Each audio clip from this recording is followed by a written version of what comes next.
Hello friends, അപ്പോൾ ഇന്നത്തെ special എന്താണെന്ന് വെച്ചാൽ ദാൽ പപ്പു അതാണ് കേട്ടോ. എനിക്കറിയാം നമ്മളിത് അധികം കേൾക്കാത്തൊരു പേരാണെന്ന്. അപ്പോൾ ഇത് ഒരു ആന്ധ്ര സ്റ്റൈൽ കറിയാണ്.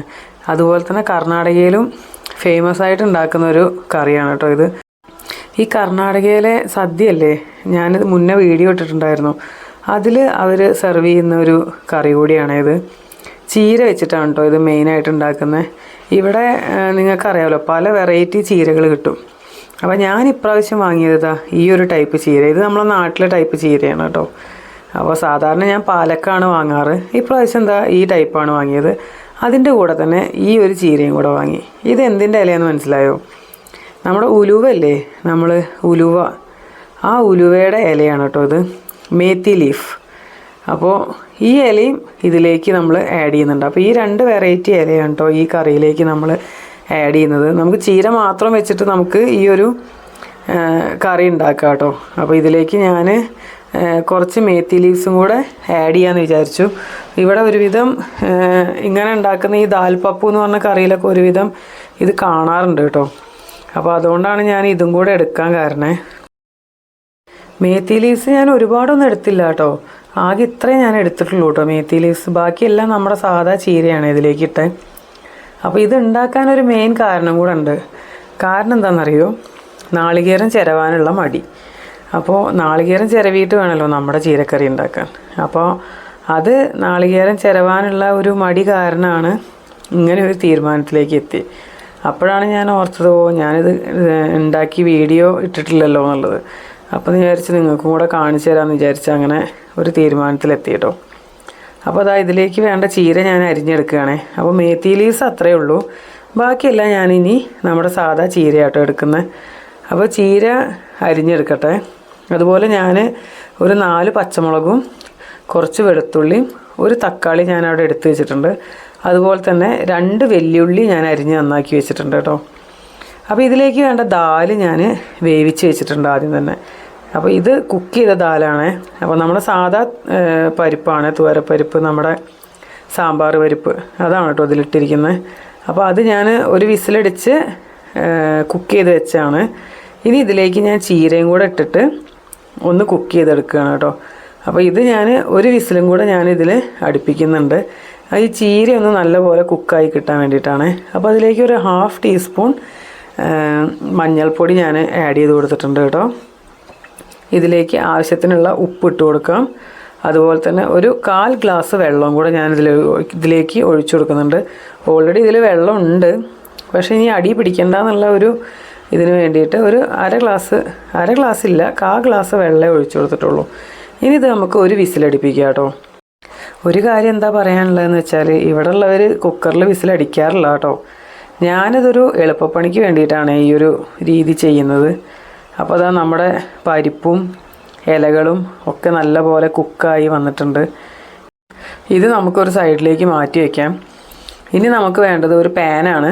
ആ പാനിൽ നമുക്ക് വെളിച്ചെണ്ണ ഒഴിച്ചിട്ട് ബാക്കി പരിപാടികൾ ചെയ്യാം. വെളിച്ചെണ്ണ തന്നെ വേണമെന്നില്ല, ഇവിടെ മെയിനായിട്ട് ഓയിലാണ്. പക്ഷെ നമുക്ക് വെളിച്ചെണ്ണയുടെ ടേസ്റ്റാണ് ഇഷ്ടം. അതുകൊണ്ട് ഞാനിതിലേക്ക് വെളിച്ചെണ്ണ ആഡ് ചെയ്യുന്നത് കേട്ടോ. അപ്പോൾ അത് അവിടുത്തെ തണുപ്പ് കാരണം വെളിച്ചെണ്ണയൊക്കെ നല്ല കട്ടിയാണ്. അപ്പോൾ ചൂട് തട്ടിയപ്പോൾ ഒന്ന് ഉരുകി വരുന്നുണ്ട്. ഞാനൊരു 2 ടേബിൾ സ്പൂൺ വെളിച്ചെണ്ണ ഇതിലേക്ക് ഒഴിച്ചു കൊടുത്തിട്ടുണ്ട്. അതിലേക്ക് ഒരു 1/4 ടീസ്പൂൺ കടുക് ആഡ് ചെയ്ത് കൊടുക്കുന്നുണ്ട് കേട്ടോ. അപ്പോൾ കടുക് പൊട്ടി വരുന്ന സമയത്ത് നമുക്കിതിലേക്ക് ഒരു ടീസ്പൂൺ നല്ല ജീരകം ഇട്ട് കൊടുക്കാം. അപ്പോൾ ജീരകവും നല്ലപോലെ പൊട്ടി വരണം. അപ്പോൾ എൻ്റെ ജീരകം പൊട്ടി വന്നിട്ടുണ്ട്, അതുപോലെ കളറൊക്കെ മാറി. ഞാനിതിലേക്ക് ഞാൻ എടുത്തു വെച്ച പച്ചമുളക് ആഡ് ചെയ്ത് കൊടുത്തിട്ടുണ്ട്. അതുപോലെ തന്നെ വെളുത്തുള്ളി ചതച്ചിട്ട് ഇട്ട് കൊടുത്തിട്ടുണ്ട് കേട്ടോ. അപ്പോൾ പച്ചമുളക് ഇപ്പം തന്നെ ആഡ് ചെയ്യുന്നതിൻ്റെ പ്രത്യേകത എന്താണെന്ന് വെച്ചാൽ നമ്മുടെ കറി അത്യാവശ്യം നല്ല സ്പൈസി ആവും കേട്ടോ. ഈ എണ്ണയിൽ കിടന്ന മുളക് മൊരിയുന്ന സമയത്ത് നല്ലപോലെ ആ എരു എണ്ണയിലേക്ക് ഇറങ്ങി വരും. അപ്പോൾ കറി നല്ല സ്പൈസി ആയിട്ട് വരും കേട്ടോ. പിന്നീട് ഇതിലേക്ക് ഞാൻ ആഡ് ചെയ്ത് കൊടുത്തത് എന്താ വെച്ചാൽ 2 വലിയ ഉള്ളി അരിഞ്ഞെടുത്തതാണ്. ഇനി നമുക്ക് നമ്മുടെ ഈ വെല്ലുള്ളീൻ്റെ കളറൊന്ന് ട്രാൻസ്പെറൻ്റ് ആവുന്ന വരെ നമുക്കിതൊന്ന് ഇളക്കിയിട്ട് കൊടുക്കാം. അപ്പോൾ ഇതിലേക്ക് ആവശ്യത്തിനുള്ള ഉപ്പ് ഞാൻ ചേർത്തി കൊടുക്കുന്നുണ്ട്. അതുപോലെ തന്നെ നല്ല കറിവേപ്പില ഇട്ട് കൊടുക്കുന്നുണ്ട് കേട്ടോ. അപ്പോൾ ഇനി നമുക്കിതിൻ്റെ കളറൊന്ന് മാറുന്ന വരെ ഇത് ഇളക്കിയിട്ട് കൊടുക്കാം. ഇതാ എൻ്റെ ഉള്ളി ഇതാ ഏകദേശം ട്രാൻസ്പെറൻ്റ് ആയിട്ടുണ്ട്. അപ്പോൾ ഞാൻ ഇതിലേക്ക് 1 ടീസ്പൂൺ കോറിയാണ്ടർ പൗഡർ ആഡ് ചെയ്ത് കൊടുക്കുന്നുണ്ട്. വേറെ പൗഡറുകളൊന്നും ഇനി ചേർക്കുന്നില്ല. ആകെ ഈ കോറിയാണ്ടർ പൗഡർ മാത്രമേ ഈ ഒരു കറിയിൽ ആഡ് ചെയ്യുന്നുള്ളൂ കേട്ടോ. അപ്പോൾ അതിനി ഈ ഒരു കോറിയാണ്ടർ പൗഡറിൻ്റെ മല്ലിപ്പൊടിയുടെ പച്ചമണം മാറുന്ന വരെ നമുക്കിത് മിക്സ് ചെയ്ത് കൊടുക്കണം. അതിനുശേഷം നമുക്കിതിലേക്ക് തക്കാളി ആഡ് ചെയ്ത് കൊടുക്കുക. അപ്പോൾ നല്ലപോലെ കുനുകുന അരിഞ്ഞ തക്കാളി ആണെങ്കിൽ പെട്ടെന്ന് കുക്കായി കിട്ടും നമുക്ക്. അപ്പോൾ അതാ ഞാൻ തക്കാളി ഇട്ട് കൊടുത്തിട്ടുണ്ട്. ഇനി നല്ലപോലെ കുക്ക് ചെയ്തെടുക്കാം കേട്ടോ.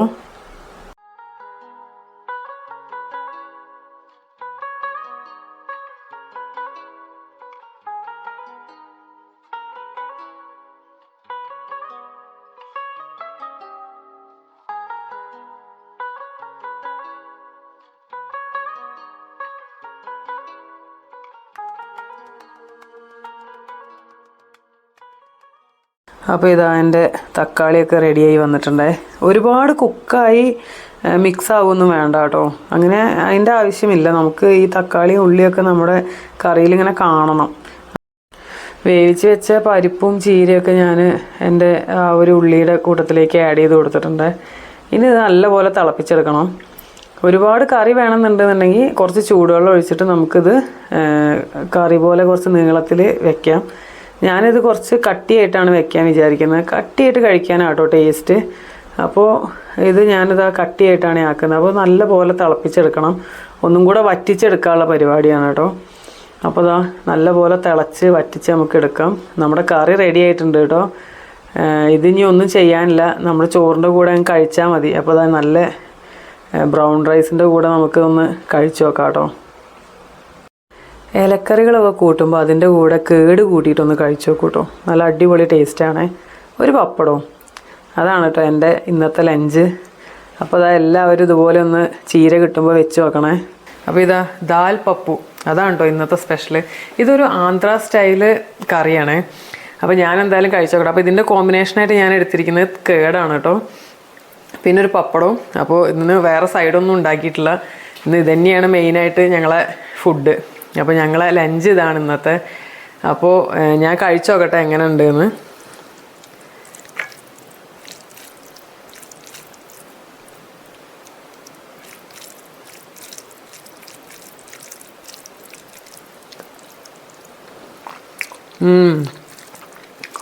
ഉണ്ട് കേട്ടോ. ഞങ്ങളിവിടെ നിന്ന് പുറത്ത് പോയിട്ട് ആന്ധ്ര സ്റ്റൈൽ ഫുഡ് കഴിച്ചിട്ടുണ്ട്. അപ്പോൾ അവിടെ നിന്ന് അവരെ ഈ ദാൽ പപ്പു, അതാണ് കേട്ടോ ഇതിൻ്റെ പേര്. ഇതേ ടേസ്റ്റ് തന്നെയാണ് കേട്ടോ അതിനുണ്ടാവാറ്. അപ്പോൾ എല്ലാവരും ഒന്ന് ഇത് ട്രൈ ചെയ്ത് നോക്കൂ. ഇത് മാത്രം മതി നമുക്ക് ചോറുണ്ണാൻ. നമ്മളെ ബ്രൗൺ റൈസിനെയൊക്കെ അതിന് മാച്ചാവുന്നത് ഇവിടുത്തെ പൊന്നി റൈസാട്ടോ. പൊന്നിയല്ല, ഇവിടുത്തെ സോനാ മസൂരി, അവരുടെ ആ ഒരു റൈസാട്ടോ ഇതിന് കോമ്പിനേഷൻ വരുന്നത്. നമ്മൾ റൈസായിട്ട് കുഴപ്പമില്ല, ഓക്കെയാണ്, പ്രശ്നമൊന്നുമില്ല. പക്ഷെ നമ്മളെ പൊന്നി റൈസ് വെച്ച് കഴിച്ചാലും ഇത് ഒരു കോംബോ വരും കേട്ടോ. അപ്പോൾ ഇത് എല്ലാവരും ഒന്ന് ട്രൈ ചെയ്ത് നോക്കണം. ഈസിയാണ്. ഞാനിന്ന് സത്യം പറഞ്ഞാൽ ഇത് ഉണ്ടാക്കാൻ കാരണം എന്താണെന്ന് വെച്ചാൽ, സത്യം പറഞ്ഞാൽ നാളികേരം ചിരവാൻ മടിയായിട്ടാട്ടോ. നമ്മളെ കറി ഉണ്ടാക്കണം. ചീര വാങ്ങിയാലൊക്കെ സ്ഥിരമായിട്ട് നമ്മുടെ കറി തന്നെയാണ് ഉണ്ടാക്കാറ്.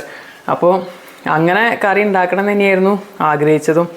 പക്ഷേ ഇവിടെ വാങ്ങിയൊക്കെ വന്നു കഴിഞ്ഞപ്പോൾ മടിയായി. നാളികേരം പൊട്ടിക്കണം, ചിരവണം എന്നൊക്കെ ഉള്ളപ്പോൾ ഒരു മടി പിടിച്ചു. അപ്പോൾ എല്ലാവരും ഇത് ട്രൈ ചെയ്ത് നോക്കണേ.